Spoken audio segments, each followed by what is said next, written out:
Spouse visa के वाले से काफ़ी डिलेज चल रहे हैं आजकल, स्पेशली एंट्री क्लियरेंस एप्लीकेशंस के ऊपर। उसकी मेन वजह ये है कि यूके के अंदर काफ़ी बैकलॉग है स्पाउस वीज़ा एंट्री क्लियरेंस के ऊपर। इसके साथ साथ जो एप्लीकेशंस है यूके के अंदर वो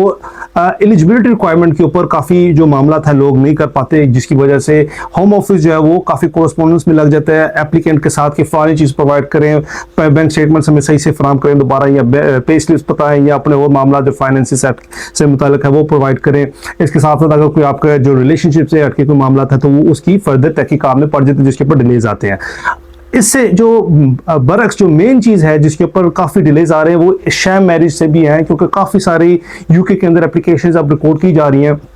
कि लोग जो है वो एप्लीकेशंस डाल रहे हैं जो कि एक्चुअली में जिनका रिलेशनशिप जेन्युइन नहीं होता, और होम ऑफिस फिर उन लोगों का इंटरव्यू बाकायदा करता है और फिर उसके ऊपर वो डिसीजन लेता है। और ऑफ कोर्स इस सारे प्रोसेस के अंदर काफ़ी टाइम लगता है, जिसकी वजह से बाकी लोग जिनकी एप्लीकेशंस जो वो डाल रहे हैं, जो स्ट्रेट फॉरवर्ड एप्लीकेशंस है, वो भी डिले होती हुई नजर आ रही हैं। अभी फिल वक्त तो एवरेज टाइम जो है वो इन कंट्री प्रायोरिटी के ऊपर तो 3 वीक्स है, जबकि अगर आप नॉन प्रायोरिटी करते हैं तो उसके ऊपर 6 मंथ्स तक लग रहे हैं। अगर आपका टाइम इससे ज़्यादा गुजर चुका है तो आप रिक्वेस्ट कर सकते हो होम ऑफिस को कि आपकी एप्लीकेशन एक्सपेडाइट कीजिए। किसी किस्म का कोई भी क्वेश्चन हो आपके स्पॉन्सर